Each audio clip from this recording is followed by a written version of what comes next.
Magandang gabi Pilipinas, para sa ating pamilya, maging mapagmatyag sa mga buwaya. Narito po ulit ang ating update para sa lagay ng ating panahon, ngayong hapon po ng October 18, 2025. Sa ngayon po ay patuloy pa rin ang paglapit ng Bagyong Ramil sa kalupaan ng ating bansa at nasa layo na po ngayon ng 255 kilometers east ng Catanduanes na tagtaglay ng lakas ng hangin ng umaabot po sa 70 kilometers per hour habang kumikilos po ngayon pa southwestward at posibleng mamaya ay kikilos yan paakyat na nagbabanta ng unang tatama dyan po sa may Catanduanes at kikilos muli pataas at posibleng muli natatamaan yan sa isla ng mga Kawayan at kikilos muli pataas na nagbabanta ng unang tatama dyan sa may Aurora at Quezon bago po tawirin ang mainland Luzon at posibleng mag-exit dyan sa may Pangasinan o La Union. Bukas ng umaga ay naandyan na po sa may West Philippines. Posibleng wind signal number 2 ang pinakamataas na wind signal na itataas sa mga lugar na daraanan nito pero hindi pa rin inaalis na posibleng itaas to hanggang sa tropical cyclone wind signal number 3. Sa susunod na mga oras ay posible nang itaas ang wind signal number 2 sa ilang bahagi ng Bicol Region at Northern Samar.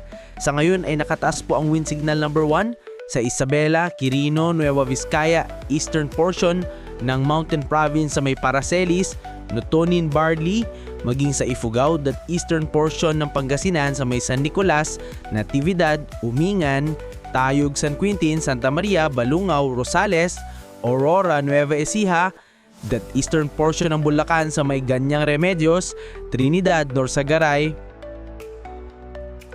San Miguel, San Ildefonso, maging sa northern at eastern portions ng Quezon sa may Tagkawayan, Perez, Alabat, Quezon at Timunan, Padre Burgos, Onisan, Gumaca, Plaridel, Agdangan, Pagbilao, Mauban, Ginayangan, Lopez, Pitugong o Macalilon, General Luna, Katanawan, San Narciso, Buena Vista, San Francisco, San Andres, Mulanay, General Nakar, Infante Real at Sampaloc. Kasama na rin po ang Polillo Islands, maging sa may Camarines Norte, Camarines Sur, Catanduanes, Albay, Sorsogon, Burias Island at Dicawan Island. Maging sa Northern Samar, the northern portion ng Eastern Samar, sa may San Policarpio, Arteche, Oras, Dolores, Matnog, Sipapa, Cacan-Avid.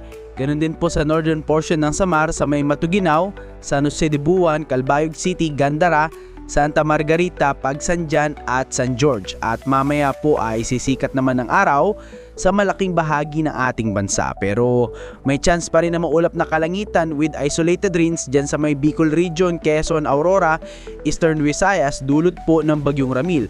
At cloudy sky with isolated rains naman sa ilan pang bahagi ng Zamboanga Peninsula, Calapaan, Palawan, Silangang Karagatan, Babuyan Island at Batanes. At sa atin naman po mga baybayin, iwasan na po ng papalaot sa mga baybayin ng Silangan, Mison, maging sa mga baybayin ng Northern Samar dahil ang mga alon dyan ay posibleng aabot hanggang sa 3.5 to 4 meters height.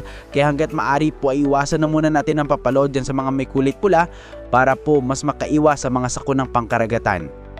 Para sa mga isyong napapanahon, dapat laging maging in for donation. Here is our inspirational quotes of the day. Ang tunay na tagumpay ay nakikita sa pagpupursige sa kabila ng kabiguan. Isumbong ang mga buhaya. Ingat kabayan!